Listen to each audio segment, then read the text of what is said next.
Ram Ram Hare Hare.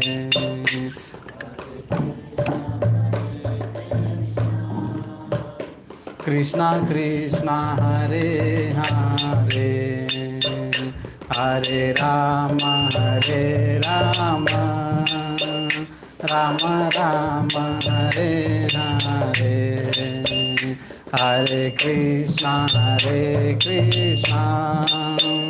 Krishna Krishna Hare Hare, Hare Rama Hare Rama, Rama Rama Hare Hare, Hare Krishna Krishna Hare Hare, Hare Rama Hare Rama, Rama Rama Hare Hare, Hare Krishna Krishna Krishna Hare Hare, Hare Rama Hare Rama, Rama Rama Hare Hare.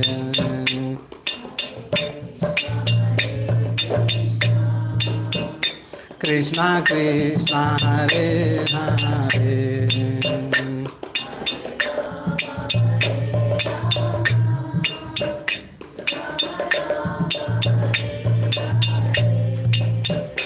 Hare Krishna Krishna Krishna Hare Hare, Hare Rama Hare Rama, Rama Rama Hare Hare, Hare. Everybody.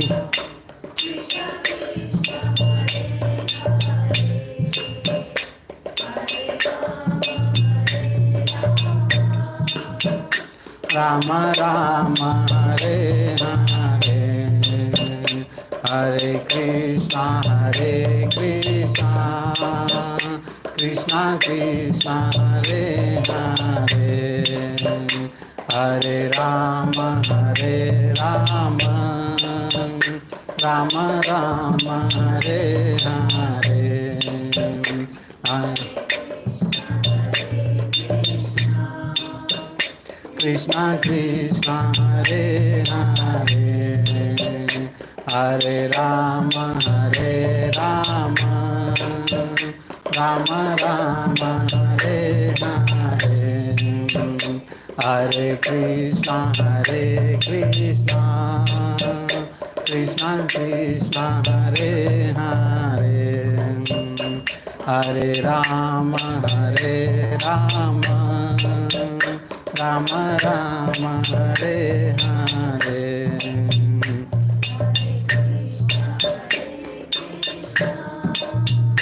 Krishna Krishna Hare Hare, Hare Rama Hare Rama, Rama Rama Hare Hare, Hare Krishna Krishna Krishna Hare Hare, Hare Rama Rama Rama Hare Hare.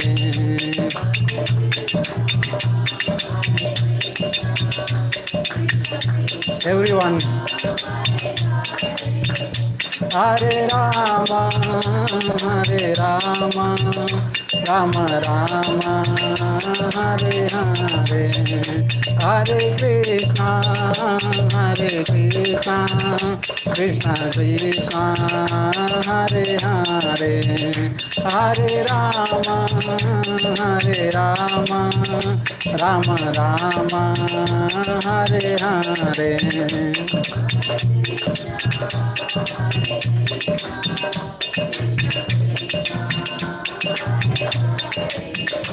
Hare Rama, Hare Rama, Rama Rama, Hare Hare, Hare Krishna, Hare Krishna, Krishna Krishna, Hare Hare, Hare Rama, Hare Rama, Rama Rama, Hare Hare.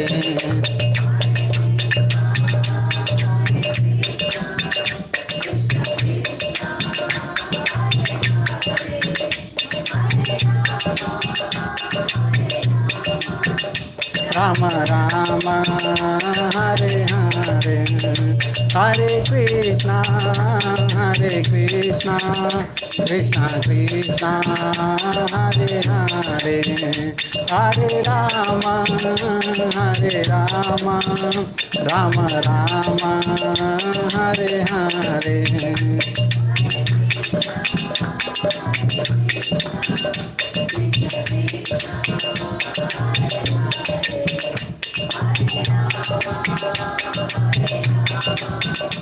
Rama Rama, Hare Hare, Jaya Gandharvika Giridhari, Gandharvika Giridhari, Gaura Hari, Gandharvika Giridhari, Gandharvika Giridhari, Gaura Hari, Jaya Lakshmi Narasimha, Jaya Ananta De, Lakshmi Narasimha, Jaya Ananta De, Narasimha Jaya Ananta De, Lakshmi Narasimha Jaya Ananta De, Jaya Gauranita, Jaya Gauranita, Gauranita, Jaya Gauranita, Gauranita, Jaya Gauranita, Gauranita, Jaya Gauranita, Jaya Jaya Prabhupada, Prabhupada, Prabhupada, Jaya Jaya Prabhupada.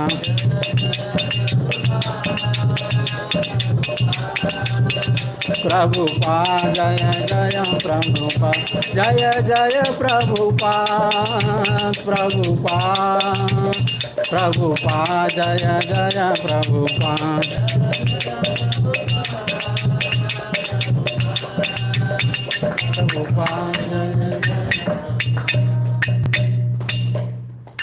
हरिनाम संकीर्तन की, शिल प्रभुपाद की जय, अनंत कोटि वैष्णव वृंद की जय, निताई गौर प्रेमानंदे।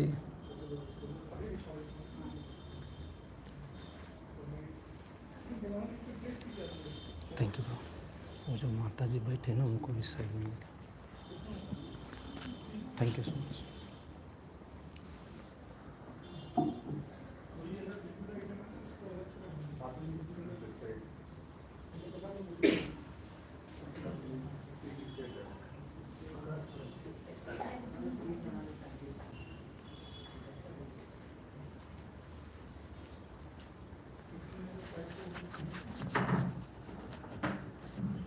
It is so important that we do any activities, and before we begin, we seek the blessings of Acharyas, Lord Krishna. So similarly, we seek the blessings of our founder Acharya, A.C. Bhaktivedanta Swami, Srila Prabhupada.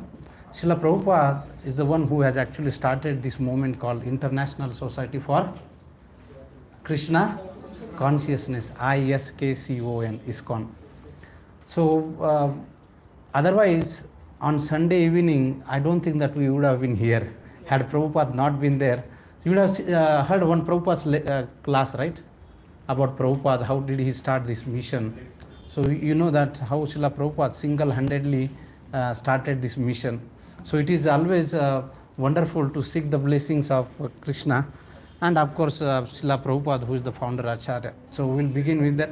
Om Ajnanatimirandasya Jnananjana Shalakaya Chakshurunmilitam Enam Tasmai Sri Guruve Nama Sri Chaitanya Manobhishtam Sthapitam Ena Bhutale Swayam Rupam Kadamayam Dadati Sopadantikam वन्देऽहं श्रीगुरो श्रीयुतपदकमलं श्रीगुरून् वैष्णवाञ्च श्रीरूपं सागरजातं सहगण रघुनाथान्वितं तं सजीवं साद्वैतं सावधूतं परिजनसहितं कृष्णचैतन्यदेवं श्रीराधाकृष्णपदान् सगण ललितां श्रीविशाखान्वितां च हे कृष्ण करुणा सिन्धु दीनबन्धु जगत्पते गोपेश गोपिका कान्त राधा कान्त नमस्तुते तप्त कांचन गौरांगी राधे वृंदावनेश्वरी वृषभानुसुते देवी प्रणमामि हरिप्रिये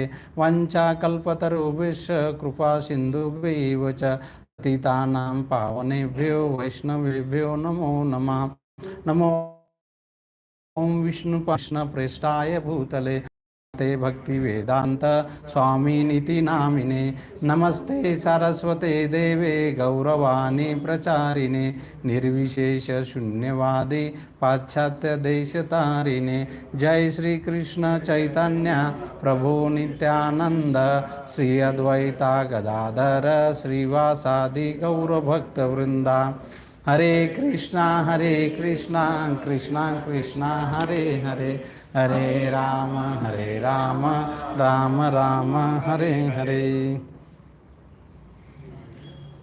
We seek the blessings of our founder Acharya Srila Prabhupada for this wonderful evening with all wonderful audience here. So before we begin, how many sessions we have completed so far? 11 sessions. 11, okay. And today we have very less attendance here, but I hope we'll have some attendance. So out of these 11, who are there who had joined all 11 out of 11? Okay. What about 10? 9? 8? 8 you joined. Okay. Very good. 7? 8 round up 8 session जो नहीं 8 session join किए क्या? हाँ वो 8 माला करते हैं. 7 sessions you have joined. Very good. आइए pro please come front. 6 Mataji, please come forward because so that people who are coming later they can sit on the back. 6. How many of you joined the 6 sessions?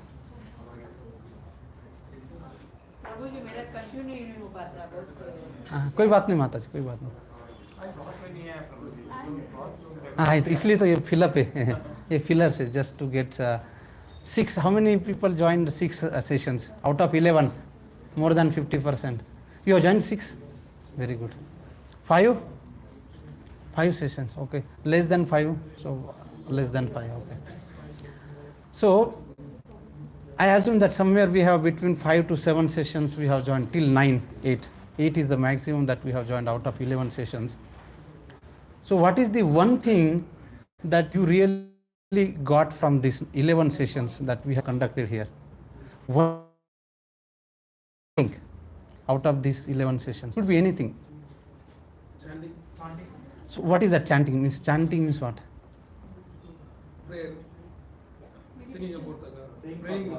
No, okay. Let me rephrase my question. My question is that you said that you got chanting. So what is that? You got to know that how to do chanting, or I started chanting and I am finding some difference in my life, or I feel chanting is a waste of time, I should not do that, or chanting is something that really gives me a lot of peace, satisfaction and confidence. So what is that exactly? So just by chanting it's not... Chanting gives us confidence, satisfaction, peacefulness. Okay. Any other thought? What is the one thing that you got from out of 11 session, like takeaway session, takeaway points out of this? You started reading Bhagavad Gita. Very wonderful. So this is the practical action. If you see, our founder Acharya Srila Prabhupada, when you read Prabhupada books, he did not translate bhakti as a devotion. If you see bhakti, most of the times people will say bhakti is a devotion, love. But Srila Prabhupada translated bhakti as a devotional service. So devotional service is the activity Devotion is within. So within devotion, outside is a activity. So Prabhu started reading Bhagavad Gita. So that means I'm not just saying, oh, I'm just meditating on something, but we have to also do some activity. Because when we say to our parents or somebody, I love you, or for example, mother says to small child, I love you, but night time when the baby is actually get up and mother gives slap, why are you troubling me? Mother does not do that. What she does? She gets up, whether it's 1 o'clock, 2 o'clock, 3 o'clock, 24/7. So love means action, service. It comes with the service. So he started reading Bhagavad Gita, which is action. It is not only it's a call for action.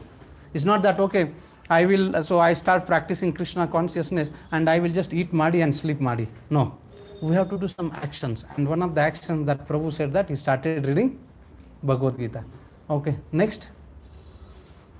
Even I started reading Bhagavad Gita. Oh, Mataji. Now I am not understanding much, but I am reading it repetitively. Okay, very good. Till I understand things. So, Mataji ma'am started reading Bhagavad Gita, which is very good.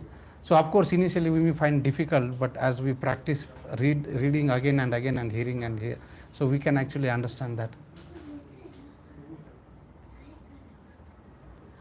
Hare Krishna. So the question for those who came, so what is that one point that benefited me or I take away from all 11 sessions so far? So Prabhu said that he's finding chanting very effective, very peaceful. Prabhu said that he started reading Bhagavad Gita. Mataji said that she started reading Bhagavad Gita. Any other thing?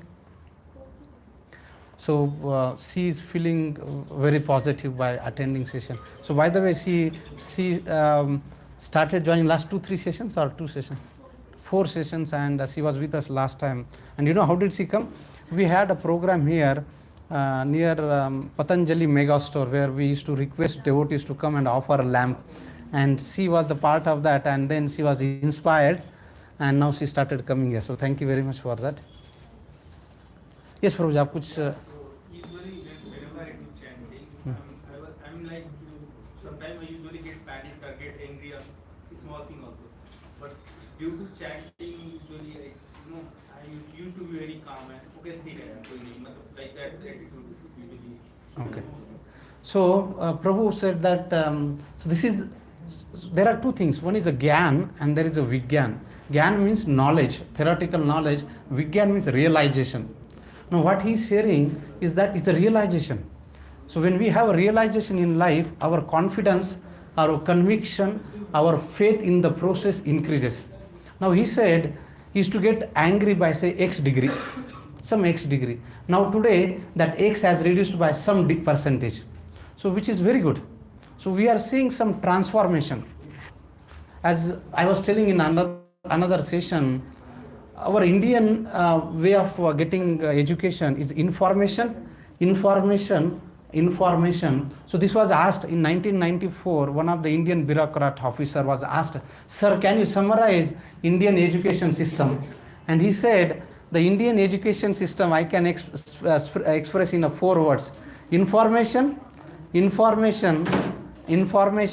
no transformation. Today, on the tip of our finger, we have so much of information, we cannot even realize that the vastness of the information that we have. But if there is no transformation, this all information is today we have here, this information may go away. But when we actually seeing that transformation of heart, spirituality is not about the external aspect, but it actually is more within the internal. If you see, the real happiness does not come on external object. The real happiness comes within. Because why we should not aspire to get the happiness on the external objects, external system or external entities? What is the problem with that? What is the problem that if our happiness depends on the external objects?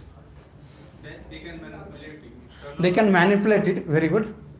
It is not permanent. It is not permanent. Very good. So today, if my happiness on some external object, that object gives me happiness for 1 day, 2 day, 3rd day, the same object which is the source of happiness can become the source of misery, source of trouble, source of distress. Third thing is that we are actually giving our control of our happiness in others' hand. Right? If others are favorable to us, we get us happiness. But who knows? They are also living entities. They can change their disposition towards us. Today they might be very favorable to us. Tomorrow they may not be favorable to us. So if our happiness depends on external object, definitely the same object which gives us happiness can actually give us cause. Bhagavad Gita says, यही संस्पर्शजा भोगा दुख यो न एवते आदि अंतवंत कौंते न तेषु रमते बुधा 5.22 chapter 5 shloka number 22. Whatever the happiness that we get in this material world from the sense object, we have a senses and we have a sense objects. So what are the senses that we have? All those 5 senses we have, and the senses, when they come in contact with the object, we get us happiness. That is the typical material happiness. So for example, eyes want to see something beautiful, so when you see, come and see Lord. For hand has a different things, for smell, tongue, different things. But Bhagavad Gita says, yehi sansparsaja bhoga, actually we get the happiness, dukkha yona evate. The same object of the senses can actually become the source of dukkha, because adi antavanta kaunteya na teshu ramate buddha. Because the same object or the same thing that which are giving happiness, it has a beginning and it has end. How many of us think that the happiness that we are going to have in this material world is permanent? It's very temporary, very temporary. In my mother tongue proverb, that if you take any object which may give happiness for 9 days, I mean, if you buy any object, you get the happiness for 9 days. Probably today that 9 days may not be even 9 days, maybe 9 hours, 9 minutes. The same object does not give the happiness. So that is the Bhagavad Gita's teaching. So that is why when we see, Prabhu said that he found that there is a transformation, the anger, the degree of the anger what he was experiencing now has reduced in a much degree. And that is the transformation. And when we see this transformation within our heart, actually we will feel satisfied, happy. We may get some flickering happiness from the external things, but that will not give the enduring happiness, the satisfaction. So and that is why we have to look within, not outside. Any other things before we start?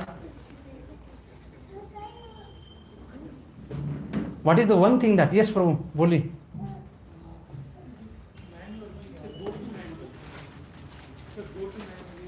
Whenever I feel like low or something, I just read some slokas.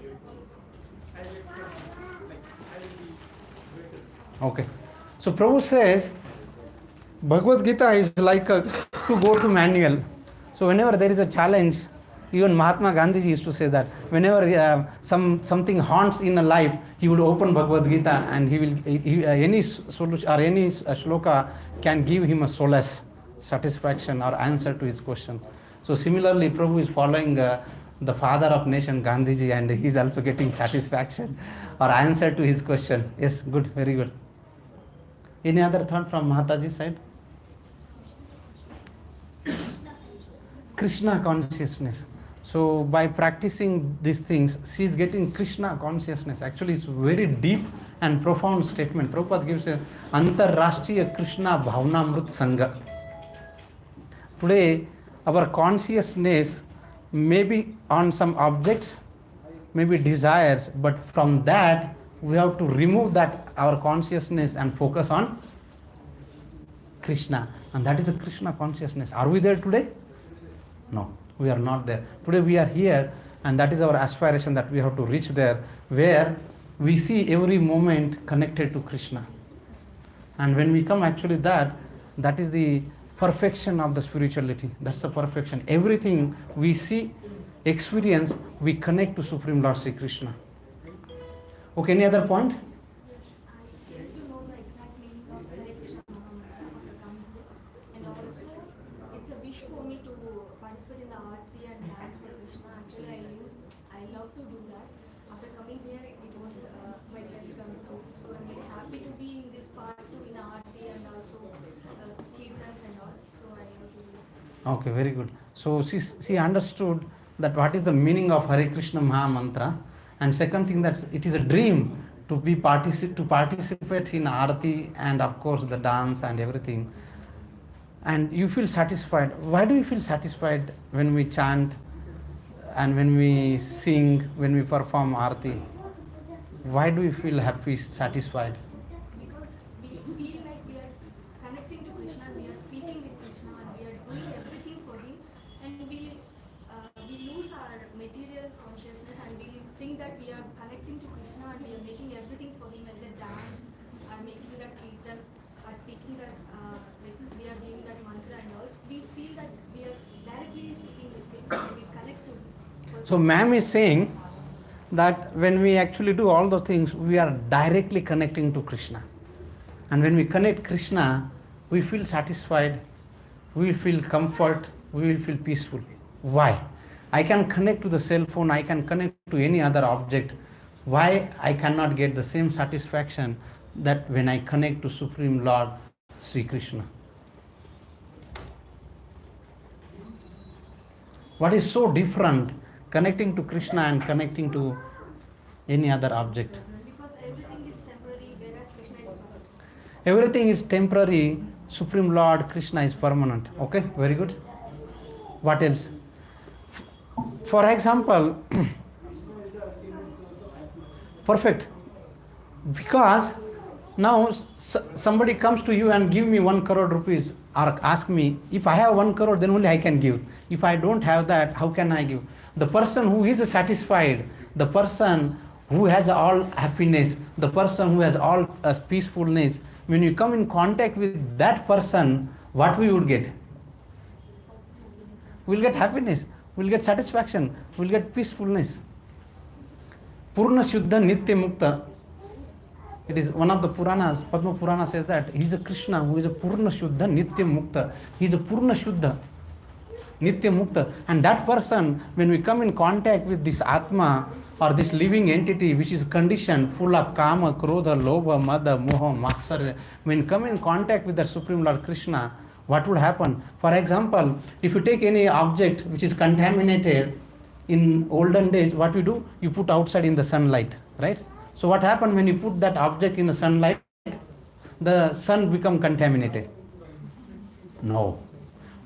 Rather, the object which gets purified. Similarly, this soul which is covered by Kama, Krodha, Lobha, Mada, Moha, Motsarya, when you come in contact with the Surya like Bhagavan Sri Krishna, then what happens? Lord Krishna gets contaminated. No, we get purified. And that is why when you come to the temple, when you come to the satsang, when you chant Hare Krishna Maha Mantra, when you hear about Krishna, when you take Krishna Prasadam, we actually feel satisfied, we feel happy because he is the source of everything. Sachidananda Vigraha, he is the source of Akhila Rasamruta. Krishna is called as Akhila Rasamruta.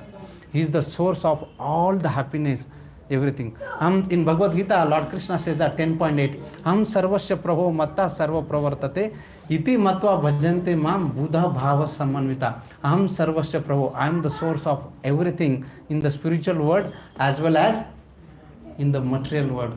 And that person, if we connect with him, we will none but satisfied, happy and peaceful. So what is the best way of connecting him in this age of Kali? Harer Nama, Harer Nama, Harer Nama Eva Kevalam, Kale Nasteva, Nasteva, Nasteva, Gatir Anyata. It is said, Kali Santaran Upanishad, how many times? 3 times.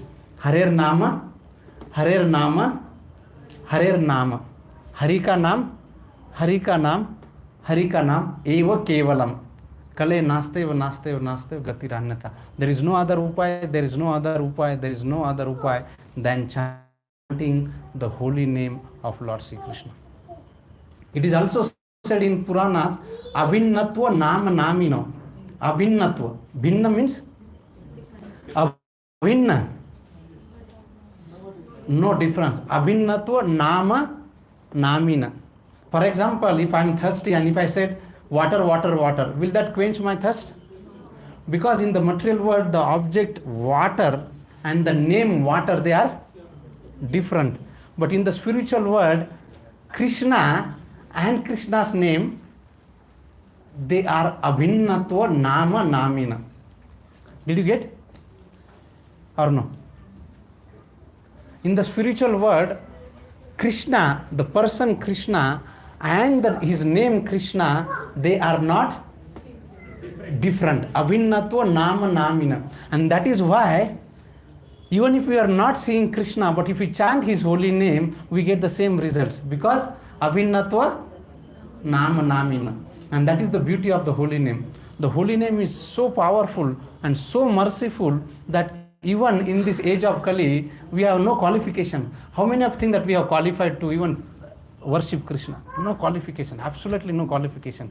At least I don't have any qualification. Neither we are born in a great families, nor we have any education, nothing. Or we have done some great work in things that we have eligibility to serve Krishna. Absolutely no. But holy name comes and give access to everybody so that we can chant his name, and it is as good as we are directly sakshat in the association of Supreme Lord Krishna. If we have access to the Lord Krishna, sometimes people say, oh, Bhagavad Gita, Arjuna was so fortunate because he had a direct association of Krishna. I am not so fortunate, I am in this age of Kali, and what shall I do? But even though we may not have access to direct Sri Krishna, but we are so fortunate, we have access to his Nama, Abhinnatva Nama Namina. And only not name, we also have access to his Prasad. So today we are going to discuss about Prasadam. So what is in Bhagavad Gita, the food is considered in three gunas. We will discuss what if we eat non-veg, what would happen. So we are going to discuss some of the topics. Maybe some people may have some questions. We will try to address those things. Is our body designed to eat non-veg? To say we have the kind 90, so usually it is transforming, but in ancient time it was like a big, so we used to consume the meat. But now we got educated and we started implanting the grains and all, and then our canine teeth, genuinely usually getting changed. We will discuss. I think this is interesting point. We will discuss that, and I have some of the points which we will cover up that. If not, we will discuss in later. What about plant killing versus animal killing? Sri Sri Gandharvika Giridhari ki jai. Oh, you know what? If vegetarian people, please come for vegetarian people, you don't get enough proteins, right? So you must eat egg and other things. Is it a myth or is it reality? We'll discuss that.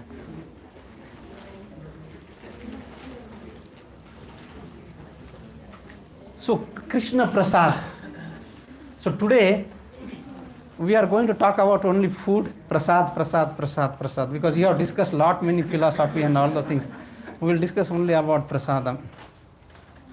So when we say Krishna Prasadam, because today the festival of Swad Utsava. Swad means and Utsava means festival. So we are going to have a wonderful prasadam, cooked by all of you, and we will be offering to Lord, and it becomes prasad. So when we say prasad, what is the first thing that comes to your mind? Food. Okay, very good. Offer to Lord Sri Krishna. Offer to Lord Sri Krishna. Okay. Sorry? Food energy. Good energy. Very good. Good energy. Very good. Suppose if I usually mean hot prasad, so if I'm not interested, but also it is like that, I have to finish it because that is the prasad. If it is not prasad, okay, I can put it in the dustbin like that. But so as soon as I say prasad, the feeling of respect, awe and reverence actually develops within. Very good. You can sit on the chair. Okay. Sacred and holy. It's very sacred. Pavitra. Idam pavitram. Such a pavitram. Very good. blessing of Lord. Wonderful. This is exactly I was looking for. Prasad means blessing. Now, So, I mean, one of the things that come in form of food as well. But you see that Vedic culture, today I'm going to talk about lot about Vedic culture. So when we say Vedic culture, now if you go to Ganesh Mandir, even now, somebody will be offering a vehicle. Now what is that one has to offer to vehicle to Lord Ganesh and use that? What is the intent behind that? Why one actually in Vedic culture we do that? Why do you do that? Because they are asking blessings and there is no witness using that vehicle. No witness, sorry, we are seeking the blessings, okay? Everything belongs to God, so we are just offering it and then we are taking permission that Hitting the target. As a gratitude, basically. As the gratitude. It's a feeling of gratitude is so much important, so that we take freely from here, and if we don't give to him, we are nothing but a chore, thief. We are nothing but a thief. Very good. Gratitude, everything comes from him. So, have you ever seen that your friends, colleagues, relatives take the marriage invitation card and come to Lord and offer there and take that? Why? Blessings. Have you ever seen somebody offering a new dress to Lord and then taking as a blessing, as a prasad? We have one devotee from Europe. Europe or US, wherever it is. Even the soap that she gets, before she use, she offer to Lord and take as a blessing, prasad. So what does it mean? So it means everything belongs to Krishna. As a feeling of gratitude, we offer to Krishna and take as a prasad. So the prasad can be cloth. The prasad can be as simple as a bathing soap. It can be as great as the vehicle, and it could be as great as a food that we are going to take that, offer, honor that. So prasad,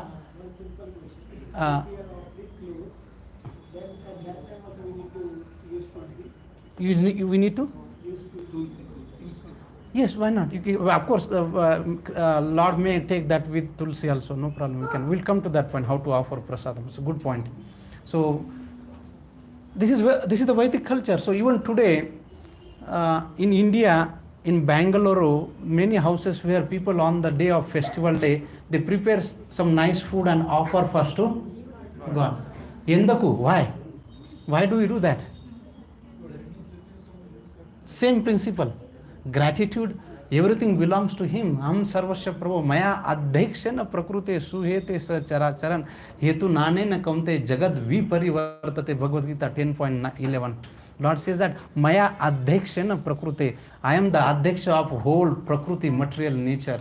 Everything comes and runs under him.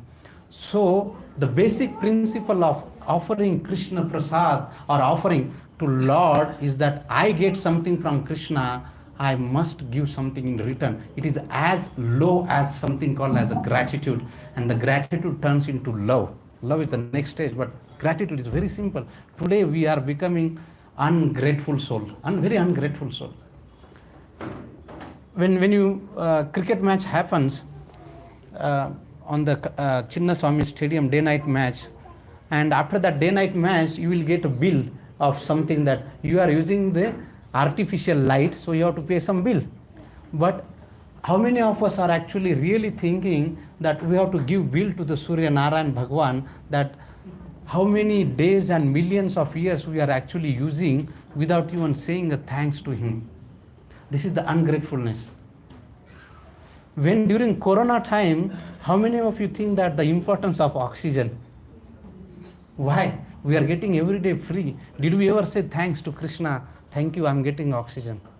But actually we focus on what we don't get and we ignore what we already have. That is the sign of ungratefulness. So when we develop the attitude of offering to Lord whatever we get first thing in life and then take as a prasad, may it be food, may it be clothes, may it be anything, may it be degree certificate, may it be our salary. Why not? Why not? Offer to Lord and take that. Have you ever seen people with the envelope and offering something to Lord? Why? Why we are giving some money to Krishna? The same principle.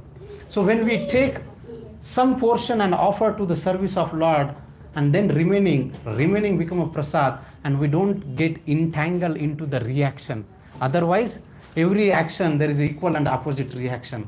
But when we offer to Krishna and then use, then become a Krishna prasad, and there is no reaction for that. Okay, so we'll begin with that platform about prasadam. Very fundamental understanding is that we are actually being grateful to Krishna, whatever he has given. Everything in this material world is actually coming from him. So let's begin from Bhagavad Gita. Before even we come to prasadam, in food, there are 3 different types of food that Bhagavad Gita actually talks about that. And I believe that you would have studied for 11 sessions. There are 3 gunas. What are the 3 gunas? Sattva guna, Raja guna, Tamo guna. In English, mode of goodness, mode of passion, and mode of ignorance. Time that we have is also in a 3 gunas. The food that we consume is also in a 3 gunas. The worship that we do also in a 3 gunas. The charity that we do is also in a 3 gunas. The austerities that we do also in a 3 gunas. So how the time is in a 3 gunas? Which in morning you are having Satyagun, in the afternoon Rajagun, and in night like The morning time is a Brahma Muhurta time, is a Sattva guna. People go outside, get into the nature, very peaceful, very wonderful to get that. So that is the mode of goodness. And then as 9 o'clock starts, work, office, money, meeting, fight, and all those things. So passion. And as the night time begins, it's a tamasic. All of illegal activities and all those things happen in the mode of ignorance. Similarly, even the food is also in a 3 gunas. And Bhagavad Gita 17.8, this shloka says that what kind of food is in the mode of goodness. Can somebody read that? No, recite. When I say, okay. Sukha, Priti, Vivardhana. Vivardhana. Rasyaha, Snigdhaha, Shira, Hridaya, Ahara. Satvika Priya. Ayu Sattva Bala Arogya Sukha Priti Vivardhana Rasya Snigdha Sthira Hridaya Ahara Satvika Priya. Such a ahara is called as Satvika ahara. What is that kind of ahara which is called as a Satvika ahara? Rasya Snigdha Hridaya. Bhagavad Gita, Lord Krishna is saying. Translation, Mataji. Foods dear to those in the mood of goodness increase the duration of life. Ayurveda, which increases the duration of life. Purify one's existence Sattva, purifying one's existence. and gives strength, Balaha, which gives bala. health, Arogya, Sukha, and satisfaction. Priti Vivardhana. And what are that food? Juicy, that is rasya, fatty, wholesome, and sthira hridaya priya. So now you know now which food is in the mode of goodness. Any example? Vegetables, all those are in the mode of goodness. So what does this food gives? Pleasure to heart.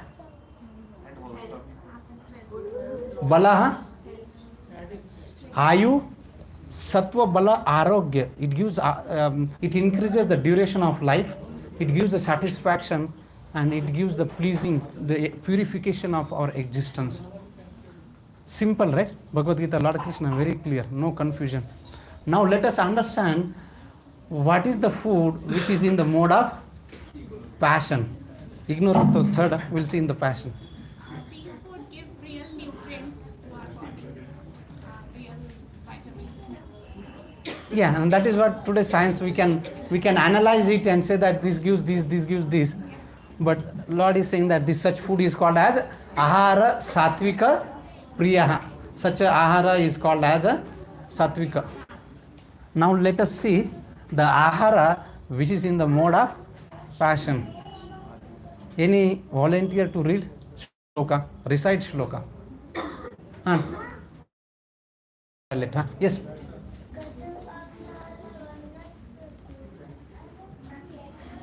Cut varim.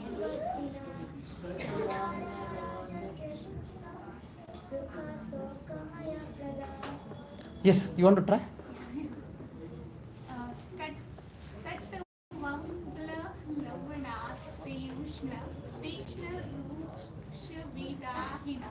Ahara Rajsasyeshta Tukshu Kamya Prada.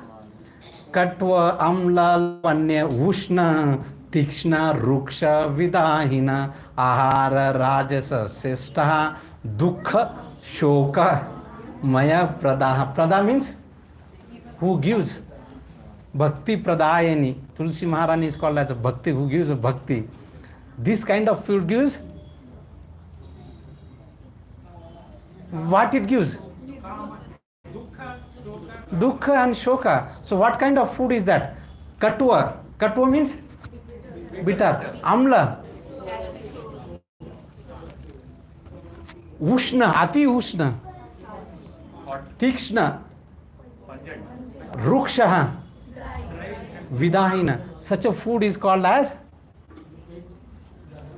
Rajasic. Translation, bro. Foods that are too bitter, too sour, salty, hot, pungent, dry, and burning or dear to those in the mode of passion. Such foods cause distress, misery, and disease.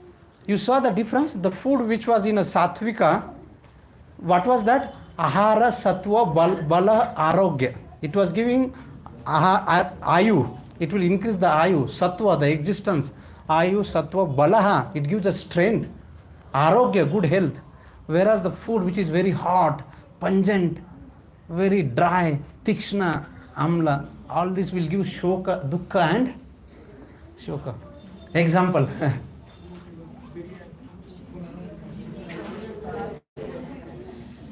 Garlic, onion, chili and all. Chilies and all things. So it is said that ati, it is two. So the adjective is a two. So we can have in a moderate degree, but if it's too much of degree, then that will cause that. You see that you don't have to go to Bhagavad Gita. You see when you eat, you might, when you are young, no problem. But when you cross some particular number of age, then you will see that even if a little of hot, you will feel acidity, right?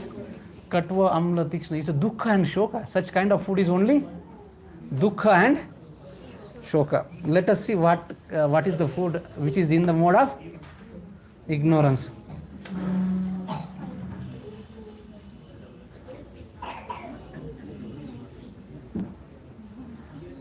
Okay, any volunteer to read that? Yes, bro. यातयामं गतरसं पुतिपरिउषितं च यत् उच्छिष्टमपि चामिभ्यं भोजनं तामसप्रियम्. Uchchista means? Simple, it's Uchchista, which is already remnants of somebody. So once we had a prasadam, and on the top floor there were four young girls, and they were having in one plate prasadam. And I said, do you know the Bhagavad Gita shloka 7.10 in Bhagavad Gita, which says that if you are taking the remnants of somebody else, actually, you know what happened? If you give your Uchchista, your all good karma goes to other person. Okay, translation, Mataji.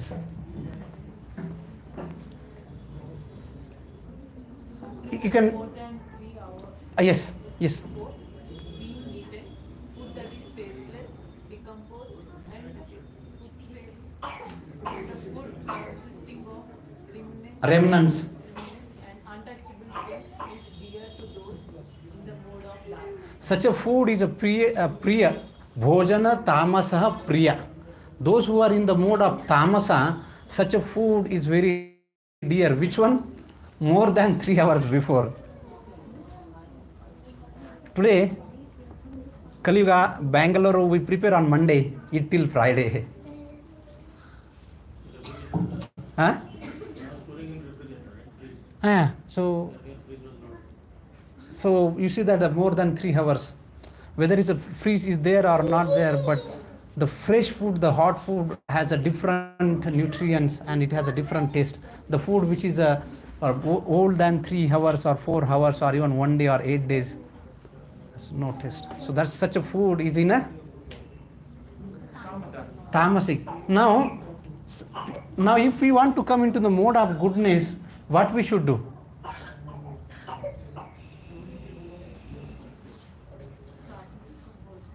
Yes, take the food which are in the mode of goodness.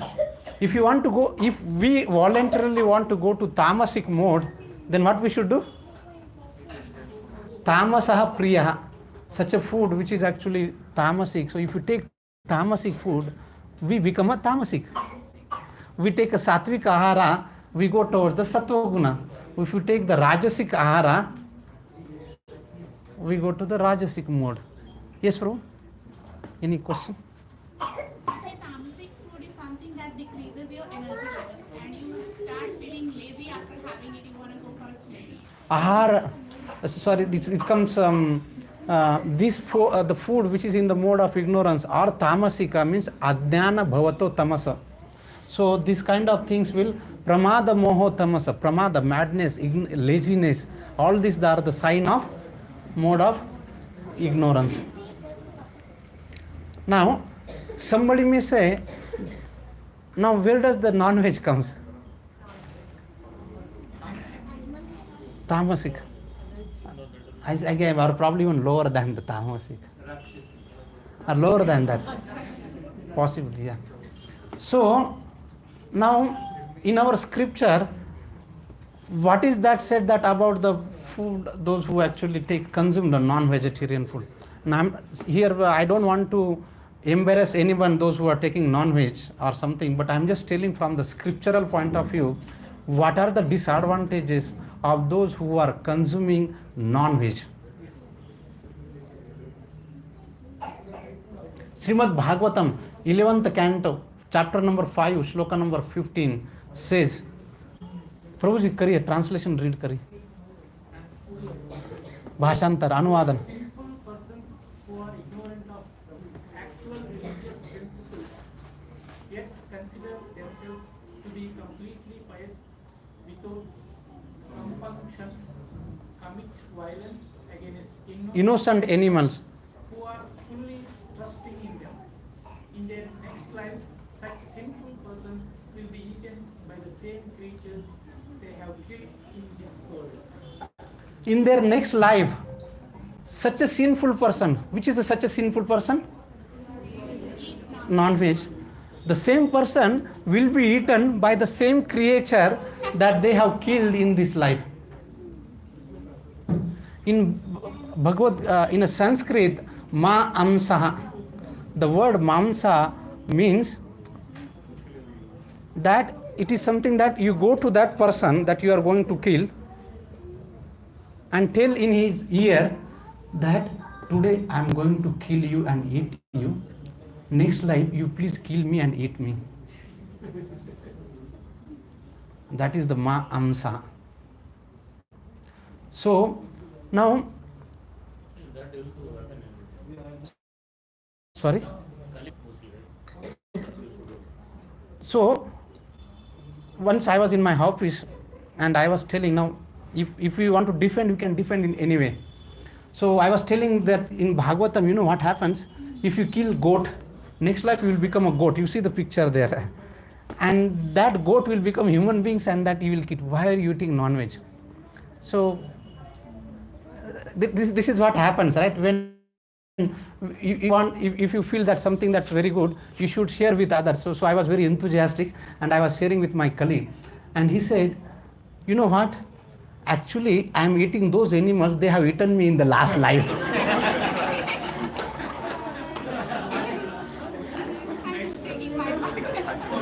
So now I am completing the loop from my end. So I said, Thank you very much. All the best.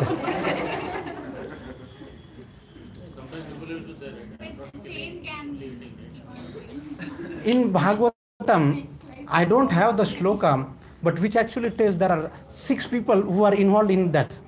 The person who is killing, the person who is selling, the person who is purchasing, the person who is cooking, the person who is serving, the person who is eating. No, I don't do anything, I just cook it. I don't do anything, I just eat it. Actually, I don't do anything. They cook, they purchase, somebody put in my mouth. Yes, sir, Boli, what is... Only I'm asking, like, if this is the case, then, like, if a person has eaten non-veg in his life, then he will never change to vegetarian only, right? Bhagavad Gita... Anyways, he will get the... Because anything he will be eaten by human being. Durlabha Manushya Janma, in that way, the human form of life in Purana says that we have 8.4 million species, 84 lakh species. And after going through all this evolution, you get finally the human form of life. And the human form of life is a junction. Either you go up or you go down. Because the human form of life has intelligence. Today we have all the human, highly intelligent Bangalore's, the techie class here, audience here. We don't have the cats and dogs because they don't have the intelligence. The human form of life, we have intelligence. And the intelligence comes with the responsibility. When we have a responsibility, so that means why we said that the karma is only incurred in the human form of life. If the dog, our Gomata crosses the red signal, police will catch her and put in a, no. But if you cross the red light, the police will come and give you fine. Because it is expected from the human form of life to follow the rules and regulation, not from the cats and dogs. They act out of the basic instinct. So now when you get into all these species, after some life, he may become a human form of life. So that means that how rare is this Durlabha Manushya Janma, such a rare human form of life. And if we don't utilize this human form of life for the purpose it is meant, we are actually missing, or we are misusing the wonderful opportunity given by Lord. Imagine, think, contemplate on that. Just don't accept. Krishna consciousness is a science. You think of that. So how rare is that? And if somebody goes kill so many animals every Sunday or every Saturday, by the way, that we have another example. So I again told in my colleagues, so somehow that you feel that we should share with others. So I was telling my colleague, stop that, don't worry, just try for 1 day, 2 day, 3 day. And then whole week he was not taking. Then next Monday I said, oh, now it must be 7 days that you are without non-veg. He said, you know what, actually I was not interested. But Friday, my wife, she was without non-veg for 4 days. Sunday, finally she went to market and she bought the non-vegetarian and she cooked. What to do? Finally I ate on Sunday afternoon. people follow like on Thursday, on Tuesday we will not have non-veg. And other days we are free to have it. And that are some people who are more dangerous. They say that I'm just taking, the gravy, not that part.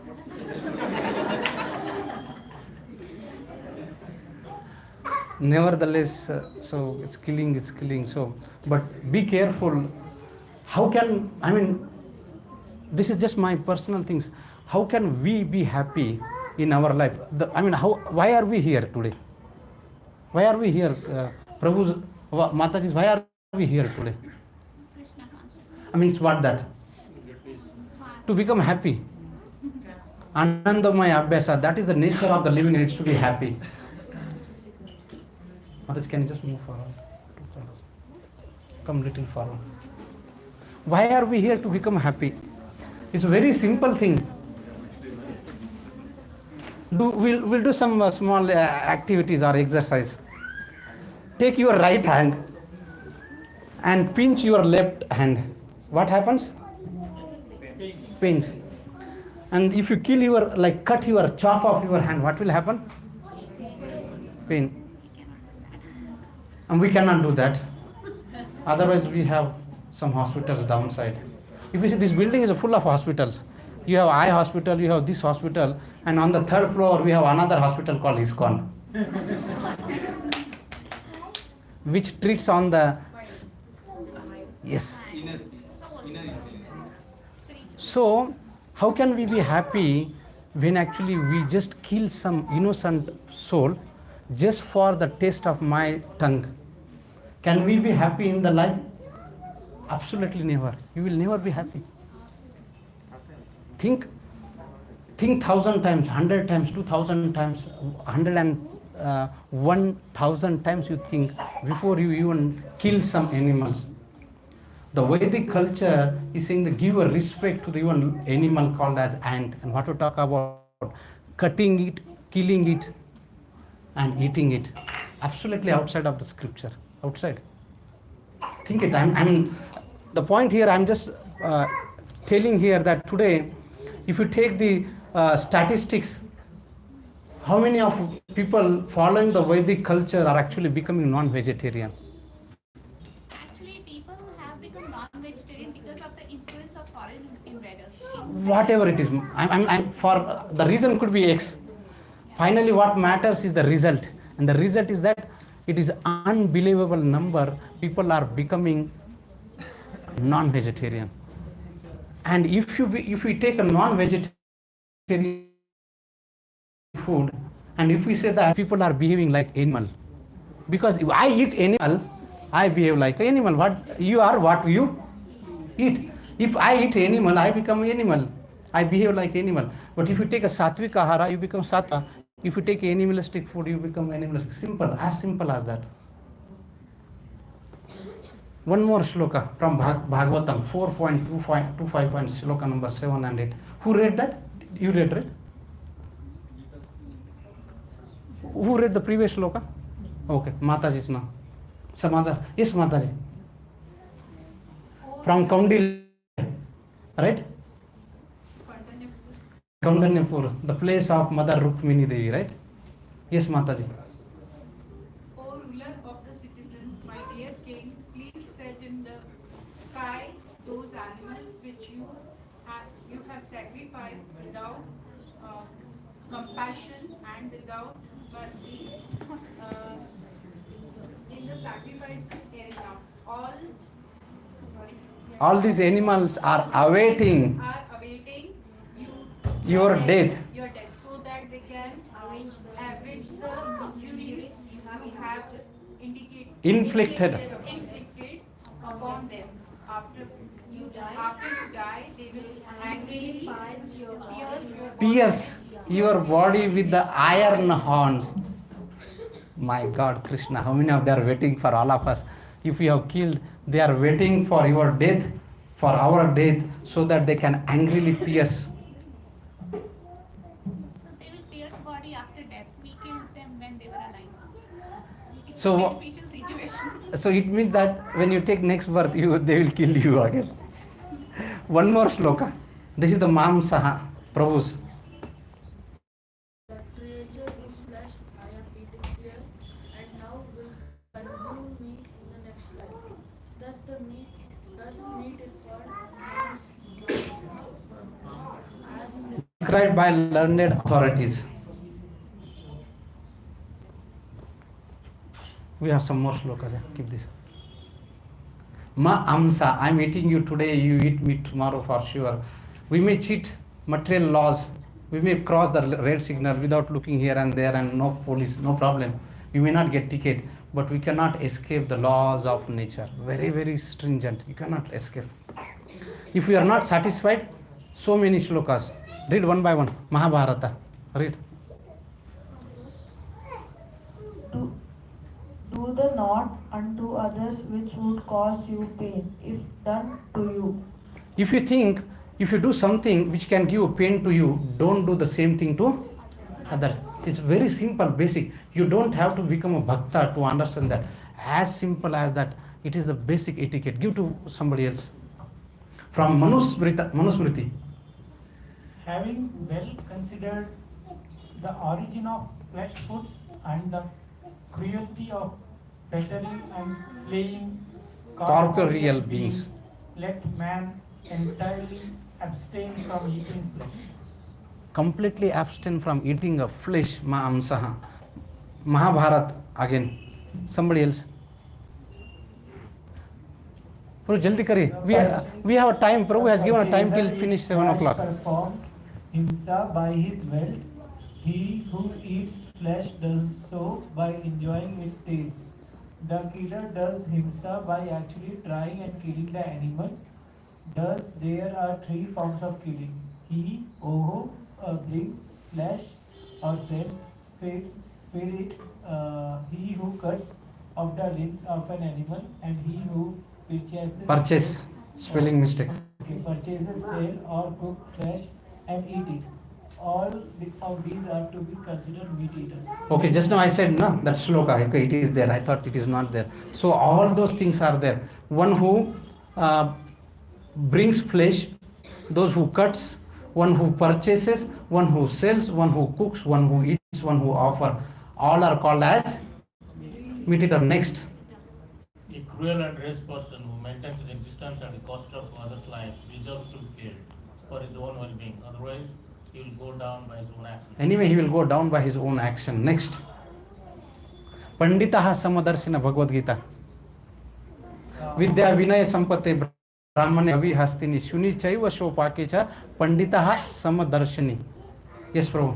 The humble seizes by virtue of true knowledge, see with equal vision a learned, gentle Brahmana, a cow, an elephant, a dog, and a dog eater.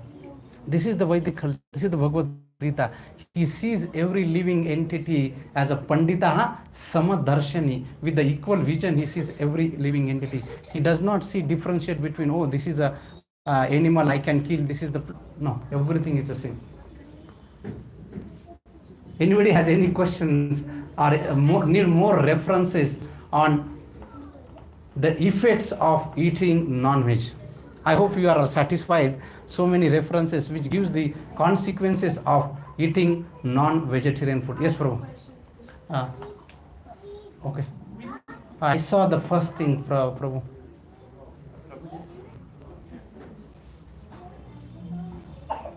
Prabhuji, I have a Question. With respect to like Bhagwan Buddha, he was also incarnation of Lord Vishnu. Lord Vishnu. Yes. And in Buddhism, they say ki we will not make, but if it comes, we consume. So Mahabharata shloka says that. Okay. So what is the question? So question is, means he was also a Vishnu avatar, but my education was dated to when I was a child. I was told that he was served a dog meat and he ate and post that. If you see Bhagwan Buddha, you're talking about Bhagwan Buddha. Buddha, Ahimsa Paradharma, actually they focused on non-violence. So I don't think that he would actually encourage or advocate to eat something non-vegetarian. The whole thing that Buddhic philosophy, the fundamental principle is ahimsa, non-violence. So I don't think that they would actually eat it. He offered him some food, right? That was made up, he was not aware of. Maybe not knowing or something So that. that's what I said. My knowledge is dated when I was a kid, and that time it was said ki whatever is offered, basically as a food. Basically, in our culture also we have animal sacrifice, and post that animal sacrifice they consider that flesh to be a prasadam. Okay, let me focus some points because this sacrifice is coming. Somebody also opened the point of the Kali Puja. So now this sacrifice is mentioned in the Vedic culture because why in some of the Karma Kanda section it is actually mentioned? Because our Bhagavad Gita or the Vedic culture should cater to the people of all different kinds of people. Now there are some people who cannot live without non-vegetarian. So if there is no provision for him, because our scripture should be entitled for all the people. Now, if somebody cannot live without non-vegetarian, for them it is said that you should eat non-vegetarian under this condition.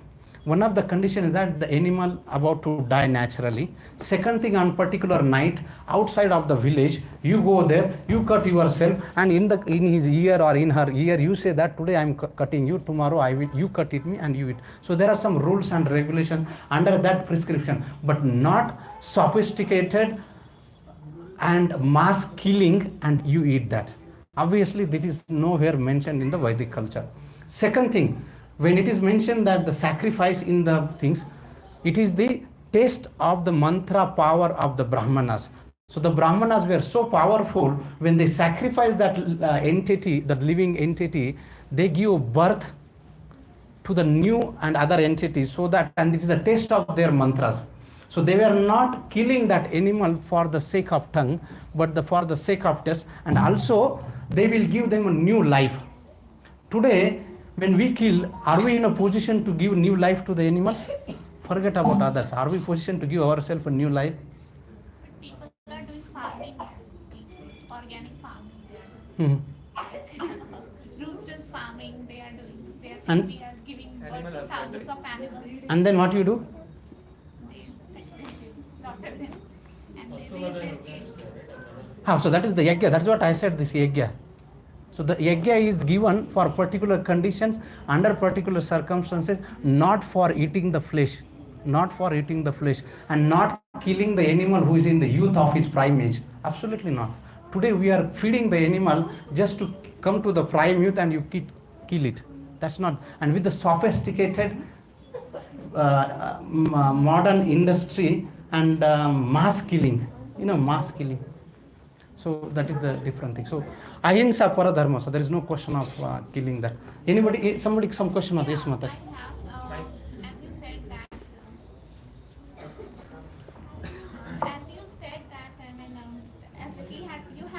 About this, what about in some cases that sacrifice is happening? Usually in our culture, and as per Skanda Puran and Vishnu Puran, it is written that somebody who do my puja and who seek my favor and is killing an innocent animal and unnecessarily, then I will not accept his puja, be it anyone.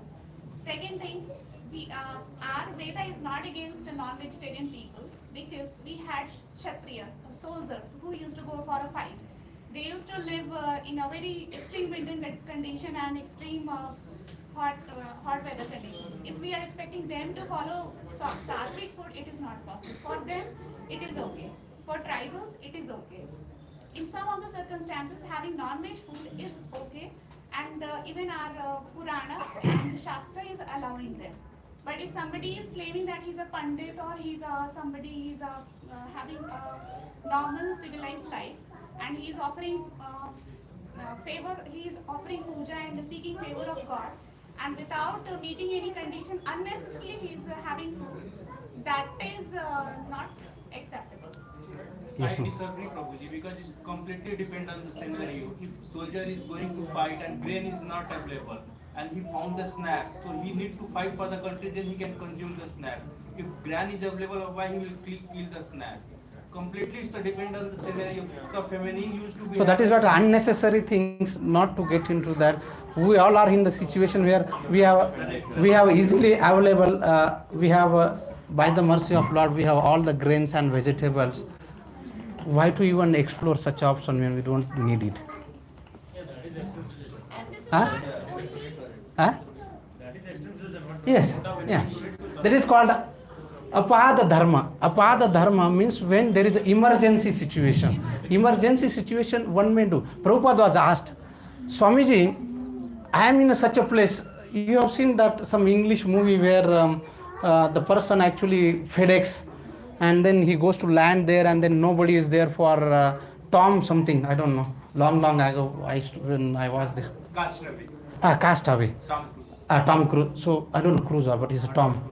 So that he was there for long. So somebody asked Prabhupada, what would happen if I am in that situation? Shall I take non-vegetarian food or no? Prabhupada said, if it is an emergency situation, and if you take non-vegetarian take food and survive, and then come and Krishna do bhakti, then you are okay. But if you eat only non-vegetarian for doing only for the satisfaction of the tongue, absolutely big no. Yes, Mataji. So all the creatures that are created by Lord Krishna, right? Be it us, be it animals, then why are certain animals made in a way that they are supposed to kill other animals to survive? Because there is a Bhagavad Gita, Bhagavatam shloka, we'll come to that. Jivo jivasya jivanam.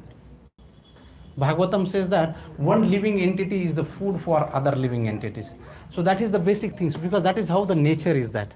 No, the question is why is it like that? Why does a lion need to survive and kill a tiger, kill a deer to do that? No, that is the nature. That is how the whole creation is being made by Lord. Now, why it is made? We have to go to Lord Krishna and ask him, why did you make this? But so, I mean, that is how it is there. One thing more, I want to add. We are running out of time, please. So if you have quick question, quick point you add, because I was told that we are getting the signals. It's already 7 o'clock, and we have not even covered the 50%. So I think it should not be limited only to the food, but also we are using leather bags, belts, shoes, or any decorative wall. Absolutely, I mean, this is a very good point. I appreciate that.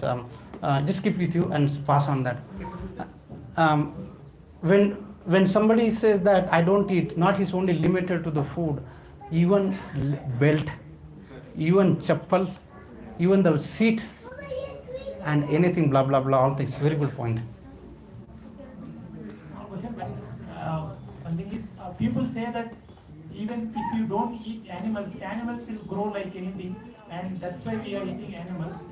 So that's what people also support. Prabhu, did we create any animals? Do you have right to kill someone? Lord will take care of that. Why we have to worry about that? And we are feeding that. All this livestock, we are feeding that. But usually see Prabhuji, tiger came into the town or like that, because whatever the food is there, already human is eating. In the search of food, they are just coming to the town. We are encroaching their things. They will land and their food. And simple things. So that we don't have to worry about that. Whether there will be unnumbered. Have you ever seen that cross? In fact, many species are becoming extinct. Do you know that? Because we are encroaching their land. We are killing them. So there is nothing that, at least I have never heard that or not read anywhere that some species will actually go out of limit and there will be create a problem. Absolutely no. In fact, Prabhupada says that if you keep a bag of a sack which has a food and keep outside, all the birds, they will come, they will take whatever it is needed. Nectar of instruction, Srila Prabhupada writes that. Atyahara prayasya prajalpo niyamagra jana sangasya lavlam shadvi. In that, Prabhupada writes that. But if you keep there and the living entity human beings comes, what will happen? He will take whatever he wants and the whole bag he will take. The animals, they will live within their integrity, within their boundary. It is only we human beings, we are actually greedy and we are encroaching their land. So all the entities will be within that. Have you ever seen, now if you come to our building, night after 8 o'clock, all these pigeons will be sleeping 8 o'clock. But if you go to the human beings, we'll be eating 9 o'clock, 12 o'clock, 1 o'clock, 3 o'clock, 4 o'clock. One person told me who is from naturopathy, he said that there is only one living species who eats all 24/7. So we are doing all those things. They will not do anything. They will live in their boundary. They will never trouble you unless and until we go in front of tiger and say that Mahaprasade Govinda, and then you'll start. In some cases, tiger don't like to eat humans. You will say, oh no, these vegetarian people, I don't like this thing. Okay, we have to move on, please. But what does the autonomy, our body structure says that? Is our body designed to consume meat? In the scientific perspective, if you look at, so in ancient time, I was reading the ancient history deeply. The Manmohan Singh daughter, Parminder Kaur, I think I'm forgetting his name. She gave the reference like that time canine teeth was there, and we were not educated to make the means of planting and all. So for that time we were doing that. Like that it was written.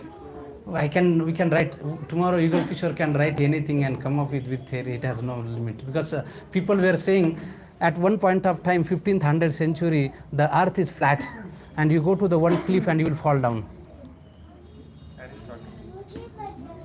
But our Bhagavatam said that this earth is actually Bhugol. So we know that. So these theories, see, this is just to give a scientific understanding that But this is just, I mean, we don't have any things. It's just to give some basic understanding that even our human body is not even meant for that. So let's move on. Claws. So we have a carnivore. So what do you mean by carnivore? And then the herbivore, which is the leaf grass eater, fruit eater, and then the last is the human beings. The claws. Now the claws are the carnivores have a claws, whereas the other three categories have no claws. Why do we need a claws?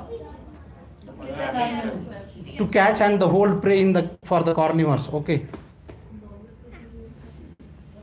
The teeth, they have very sharp pointed canine teeth, but other three categories they do not have that. I'm just rushing now.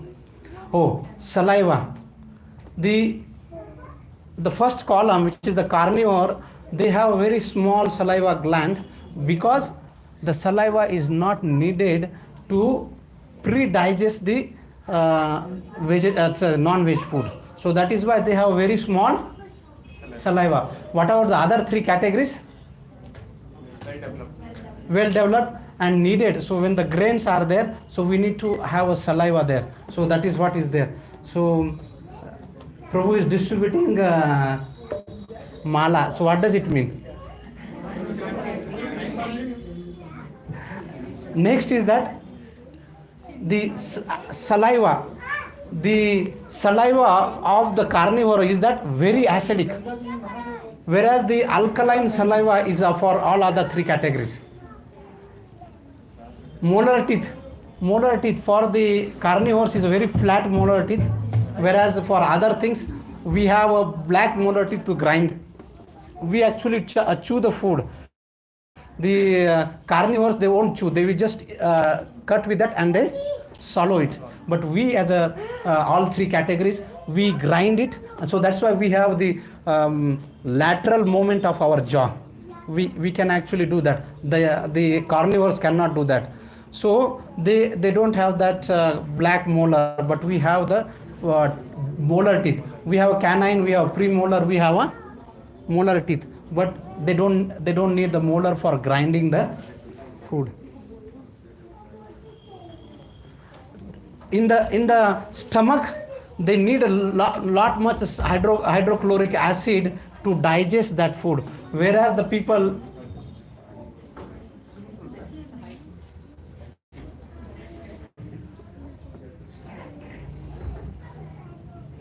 so they need too much of hydrochloric acid, whereas the other three categories. Can I have attention for a few minutes and then we'll call it as a day? The intestine of all the carnivore is only 3 times of their body length, or very small, whereas all other three categories and you know why? So the meat is nothing but the dead body, and it decomposes very fast. It should not stay in a body for a long time, so it is actually thrown away very quickly. So the intestine is very smaller, whereas the food, which is the vegetarian food, it can be stay for a longer period of time. But if one of the three categories on the right hand side, if we start eating non-vegetarian food, what happens? It decays in the intestine. And then what happens? Cause of diseases and Source of diseases. And it also gives a bigger trouble on our kidney. The kidney has to work 3 times normal. When we are youth, kidney may not give problem, but if we are non-vegetarian, possibility that in the grown age, probably it can give a problem. So when this food, non-vegetarian food starts accumulating, the arteries become very small and it creates a problem and disease will result. For example, kidney failure, cholesterol, infection, the biggest thing, heart attack, cancer also, heart attack, stroke, right? All those things comes when the non-vegetarian food stays there for a longer period of time. Animal have a very wonderful ability to tolerate any level of cholesterol food, but the three categories on the right hand side have no ability to tolerate the excess amount of cholesterol. And that is where you go to the HDL and LDL, right? You go to the doctor and say HDL and LDL because we have no ability to tolerate. But the left side, the first column, they can tolerate n number of things.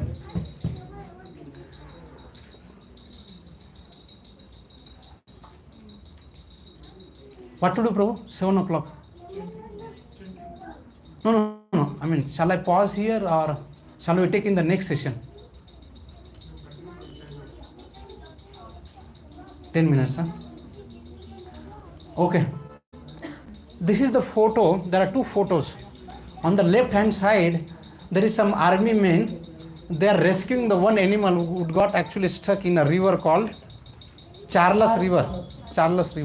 And on the right hand side, the animals are being cut, sophisticated industry in a mass killing. What do you think? Why this kind of picture is there? Because I want to bring to your notice very wonderful point of a Vedic culture. That probably you would have never heard this point, some different orientation, different angle of seeing the thing. Now, what is that you see here? In one picture, they are ready. In fact, I couldn't, in 2008 or 9, I saw one picture and I wanted to, I was not able to find. So on the left hand side, there was one dog who was actually got stuck in a river and around 100 army people were there to rescue him. I couldn't get that picture, but I got only 2 people here. But on the other side of that, you see that there is a sophisticated mass killing. One after the other. What is that you think from these 2 pictures? At one point, on one hand, we are going to go to the extreme to rescue the animal, and on other hand, we are killing, without any hurt, cruelly we are killing the animals. Why is that so? What do you think? These are 2 extremes, sir. One showing to what extent we can be butchered. So this Prabhu is saying that there are 2 extremes here. It's an extreme level of compassion and the extreme levels of cruelty. Okay, other point. Why particular one thing? They are saving very little. Consciousness. Saved very only one dog, but killing so many. Only satisfied to the taste of blood. The reason is like basically the association, like the connection between with the animal. So for example, with dog they have some connection, but with cow they don't have. So this is the point. If you ask some non-vegetarian people, go and kill your pet animal, and why? But they are killing the animal on the other side. Why? Because, and this is where something called as personalization of the living entities. In a Vedic culture, everything is a person. Everything is a person. A tree is a person. Have you seen tree? And we are putting something and offering things. Why? We are personalizing that thing. Have you seen river offering obeisances? Water is a personalization. Govardhan Parvat, mountain, is a personality. Go Mata, we are personality. So the Vedic culture teaches us to personalize every other living entities. When the non-Vedic culture people, when they came here and when they saw that, oh, this culture is a very old culture, very backward culture, it's a very savage culture, we should actually upgrade that and teach them that no, these are not the personality. There is something called as anthropomorphism and there is something called as anthropocentrism. The anthropocentrism is something that the human is at center and all other living entities are my resources and I can use them, I can destroy them. But in Vedic culture, it is something called as anthropomorphism. And the anthropomorphism culture means I give a human character to all the living entities around me, whether it's a river, whether it's a tree, whether it's a stone, whether it's things. So because of that, I have no courage, or I don't have a consciousness to kill a Gomata because it's another living entity like me. Why they are not able to kill dog? Because they are able to connect, they are able to personalize a dog. They are able to personalize a dog, but for others, they are thinking is my resource, and that resource I can use it, I can kill it, I can drink it, I can eat it. That is called as anthropocentrism. And that is why in Vedic culture, we are able to give human characteristics to all the living entities. We don't say only this is a living and all other non-living entities. So today, you may be able to appreciate why Vedic culture, we go and offer obeisances to banyan tree, people tree. It's not the backward society, it is the highest ever civilized society. Because of that, if we have a consciousness that this river Ganges is a mother, you will never dare to pollute it. This dog is also another living entity I cannot kill. Go Mata, forget about killing, she is worth of my worship, she is worth of my protection, we will never kill. This tree is actually another worship, you will never cut. So what will happen because of that? Because of this anthropomorphism, what happens because of anthropomorphism? Stop killing. Stop cutting trees. Then what happens? We are connected to the every living entities. What happens if we don't cut trees? So global warming will not be there. When you don't pollute river, what happened? Prabhu, I am in a class. Shall I call you later? Sorry, Prabhu. So, if we want to avoid the pollution in the society, either in this way, that way, cutting trees, avoiding polluting rivers, doing all those things, what we should have? Anthropomorphism, where we see every living entity like as a human character. And that is where this is the highest ever level culture, where we can avoid the pollution, we can avoid the degradation, deforestation. You see here, the Mother Earth, Bhumata, right? We are giving all those things a very high level of position. We are respecting Surya Dev. We are respecting Mother Ganges. We are respecting tree. We are respecting Gomata, we are serving Gomata, we are worshipping Gomata. Not only all things, every living entity has just like I have a right to live, all other living entity has a right to live equally with harmony along with me. Anthropocentrism means it is only the human that I have a right, and all other living entities are the I can use as a resources, and I can kill it, I can use it, I can throw it, I can destroy it. So Vedic culture is such a deep, such a profound culture where we respect all the living entities. So when such a culture is very profound and deep, you start attacking, saying that this is the oldest culture, this is the backward culture, it has no value. Today you will appreciate much better way that the Vedic culture is much deeper. You don't have to go and say reuse, recycle. अरे first हम cut ही नहीं करेंगे तो reuse कैसे करेंगे? So this is the culture. This is the Vedic culture. Actually, Vedic culture, Indian Hindu society, whatever it used to be 1,000 of years ago, it used to be highest form of civilization, most highest and advanced civilization, and the proof has been found on the temples. And other countries used to follow our culture, and because Ma'am, what to do? We think today our culture is the lowest, backward, oldest culture. The culture is the cool culture. The cool culture is outside, and we follow that, blindly following that. This is the best culture that we can ever, very deep, profound, Shastric based. Somebody may have questions about, oh, we may not get proteins. I will not go details. There is a lot of proteins things that you don't have to worry. There are many vegetarian animals like what are the big vegetarian animals? Don't elephant, rhinoceros, hippopotamus. They don't need proteins. Where is the protein levels? We have enough proteins. Don't need. This is all some myths. Can be destroyed. What about plant killing? Plant killing is not a sin.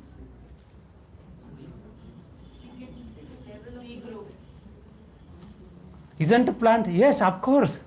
Plant is also living entity, just like the dog or cat or anything. Plant is also living entity.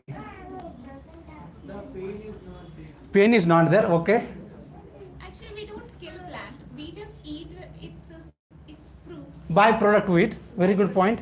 The nervous system is not much developed. The pain that they receive is not much, and we don't kill when that in the youth of prime, and then you get much other things. When harvesting time, what we take with it the byproduct. And anyway, if you don't cut it, it will die on its own naturally. Intuitively, when you go to the harvesting, it is the festival of joy. If you go to the slaughterhouse, it is not the festival of joy. Intuitive also talks about that. For harvesting, they are already dead plants. They are already dead plants, so it doesn't harm that. So Jivo Jivasya Jivanam. Somebody said, ma'am, you are saying right, Jivo Jivasya Jivanam. This is the Bhagavatam shloka. One living entity is that. But it does not mean that Jivo Jivasya Jivanam. Then, oh, yesterday I heard in that Bhakti center, somebody was talking, some fellow, he did not, useless fellow was wasting my time. And he was saying, Jivo Jivasya Jivanam. Now I will go and kill all animals. So don't put on the ground. So Jivo Jivasya Jivanam, then he starts eating non-veg. Oh, because I can live on. No. Unnecessary killing is not recommended. Our Lord says, Bhagavad Gita, what we should offer. Patram pushpam phalam toyam yome bhaktya prayachati tadaham bhakti uparutam ashnami prayatatmam. 3 times he says, love, love, love. Patram. He did not say non-vegetarian. He said patram. Patram ante? Pushpam. Patram pushpam phalam. And some water. Our Lord is such a merciful. He said, don't give me all those things. Just give me one patra, one flower, one fruit, little water. That's all I want. He did not say, give me sophisticated slaughterhouse killed animal and I will eat. Venda. He said, I don't want that kind of thing.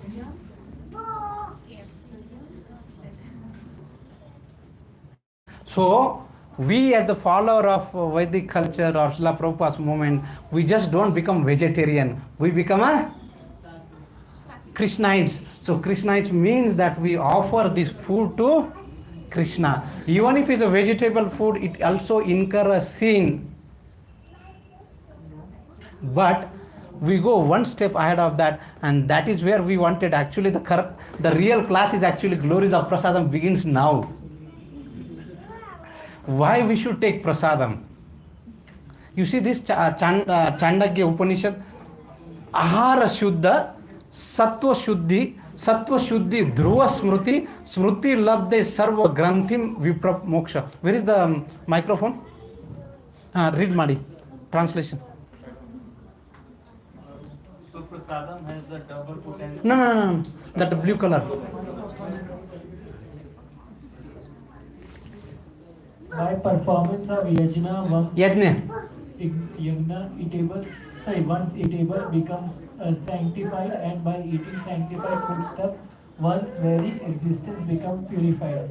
By the purification of existence, finer tissues in the memory become sanctified, and one can think of liberation. Ahara Shuddha, Sattva Shuddhi. So when we take Krishna Prasadam, then our existence get purified. When our existence get purified, the finer tissues get purified, and when because of that the memory get purified, and when memory get purified, you can think of part of liberation. And if you want to get liberation, do that. If you don't want, then you can take the other food. Bhagavad Gita, very famous shloka. Yajna sishta asina santo muchante sarva kilbisha bhujante te togam papa ye pachante atma karanat Translation. Devotees of the Lord are released from all kind of sins because they eat food which is offered first for sacrifice. Others who prepare food for personal self-enjoyment, verily eating only sin. When we offer this food, why one should offer this food naivadya or bhoga to Krishna, and then it becomes prasadam? Bhagavad Gita 3.13, it says that yadna sista asina sintam muchante sarva kilbisha. All the sins will be eradicated if you take a food which is offered to Krishna first. And those who don't do that, even if it's a vegetarian food, bhujante means eat. Bhujante te tvagam papa. They are eating papa when they are doing atma karanat, when they are cooking the food for their own sense gratification. Even if it is a vegetarian food, invariably we are actually incurring a papam. To avoid that, offer to Lord Sri Krishna. The consumption of such pure food removes the influence of evil spirits, psychological troubles and health problems, and make one pure and nearer to God. The core of Vedic philosophy, Vedic culture is that how to purify ourselves. And when we are actually purified, that is the root cause of peacefulness or satisfaction. And once we are satisfied, automatically we become peaceful. But if we are not pure, then there is no satisfaction, and there is no satisfaction, there is no happiness. The Vedas says that the ultimate purpose of human life is to reawaken our lost relationship with the Lord, and eating prasadam is very helpful in achieving this goal. Mamay amse 15.7 Bhagavad Gita. Mamay amse jiva loke jiva bhuta sanatana manaha shastani indriyani prakruti sthani karshati. Lord Krishna says all the living entities are my part and parcel. So when we are part and parcel of Krishna, our duty is to serve that, to establish our relationship with Krishna, which is lost. If we want to do that, we should take Krishna prasadam. You are what you eat, therefore prasadam, as it is remnant of the Supreme Lord, will surely bring one to the platform of lasting happiness in life. Being children of God, it is our duty to follow what He says. So it is our duty that being a children of God, it is the duty that we follow what Lord says, and to follow that we must purify ourselves, and to purify ourselves one must take Krishna prasadam. The question is that when shall we take Krishna prasadam? Only when on the, I'm just skipping that now. What food we should take as a Krishna prasadam? Only on Ugadi day or Ram Navami day or Dasara day, rest of 360 days we can eat whatever we want. Every day, every time.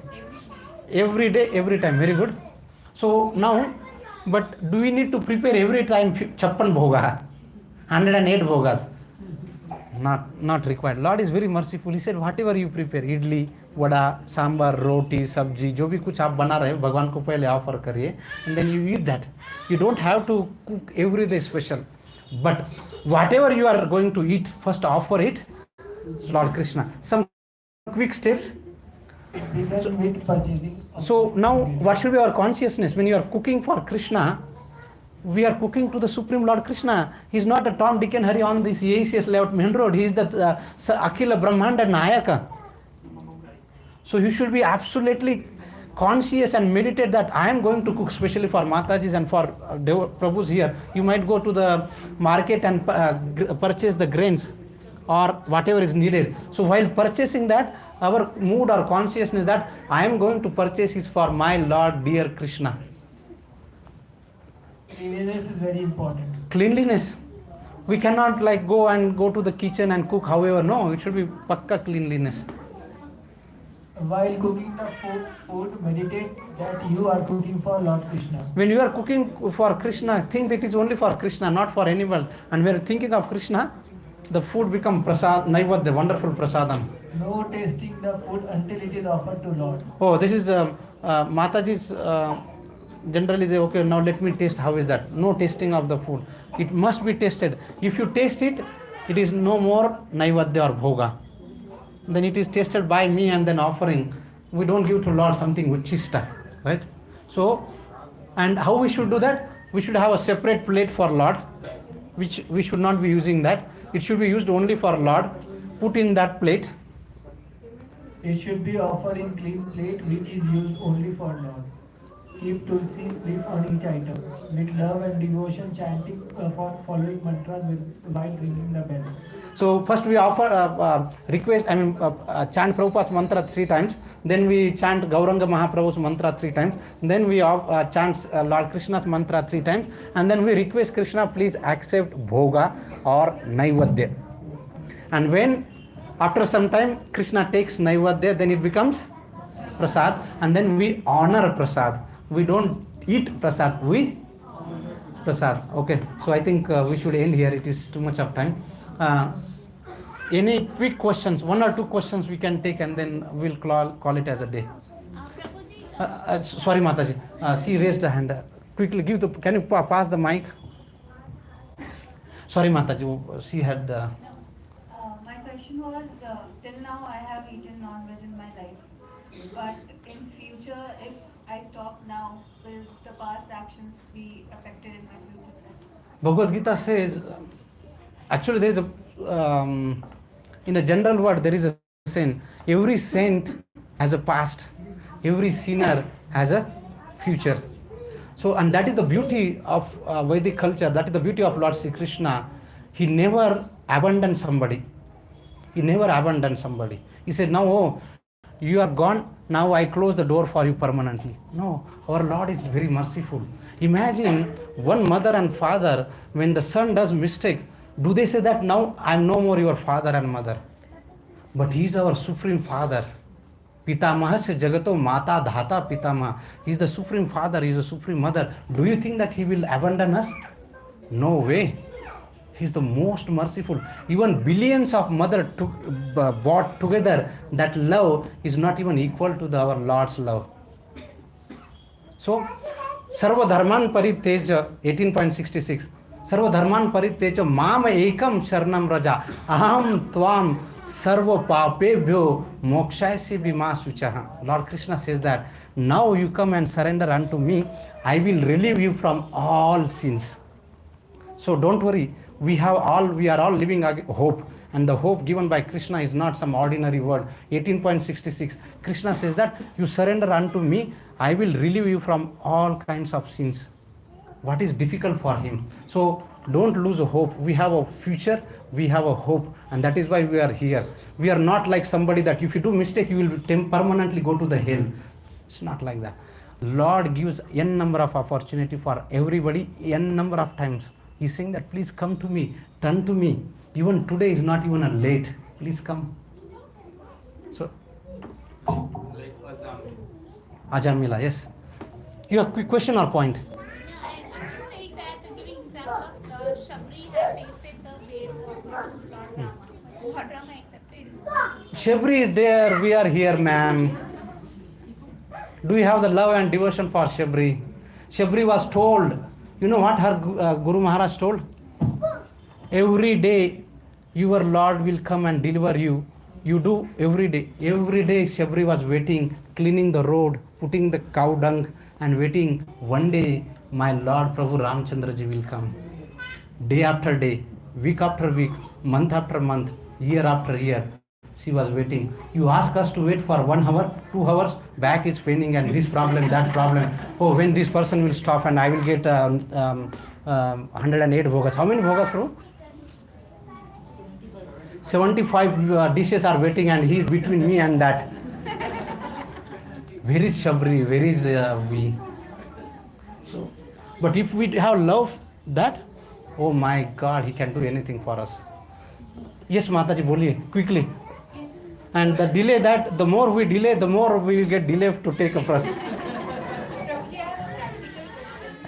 Sometimes we offer bhoga to Lord and then we give it as a prasadam to our kids. And sometimes these kids, they have revenants. So being a mother, sometimes we eat it.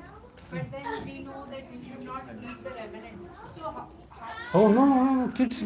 Oh yeah, no. You can take. What is the problem? It's a devotee. Kids is a devotee, and taking Mahaprasadam. Actually, there are three things. One can actually makes our progress very fast.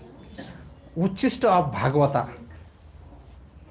Okay, the dhul of Bhagavata, dust, the dust from the lotus feet, and Charnamrut from Bhagavata can actually make our life with escalator way. So if somebody is, that is why you see that if there is some sannyasi, if you take whatever he has taken, our life makes but easier. So we should not throw that. It's a prasadam. Oh yeah, absolutely. And yeah, and he is most dear to mother, right? Anything else? We'll end here. You have a question? We should not kill animals, right? But even Lord Shiva would tigers kill. Lord Shiva is Lord Shiva because he drank poison. Lord Shiva, when the whole things there is so if we can, there is a different thing, imitating and following. Imitating Lord Krishna, people will say, oh, आपके भगवान तो 16,108 wife. All the best if you marry for 2. He lifted a Govardhan for 7 days, 7 nights. How many Rakshasas he killed? He killed Putana, he was only 7 days. So imitating is a different and following is a different. Lord Shiva says that you worship my Lord. He's meditating on that. So this is the, what you call as that some kind of argument which has no basis. If you want to follow great personality, you follow in all aspects. Not only one, selective things, and then do that. Lord Krishna devoured all the fire. He bifurcated Bakasura. He killed Trunavarta. But you say that he married 16,108. He had 16,100 palaces, each separate for each queen. And he was expanding himself with each queen same time. Lord Shiva consumed the poison, all the poison. Can we do that? So they are showing, there are some another points when they do these things, there is another learning for all of us. Let's not take out of the context, out of the situation and circumstances and take used to our things. Oh, Lord Shiva drink wine and what is that? Ganja, I will also take. But Lord also took poison, you also take a poison. Okay, we'll end here, I think. Thank you very much. Srila Prabhupada ki Jai, Mahaprasadam ki Jai, Jai Gaur Premalanda.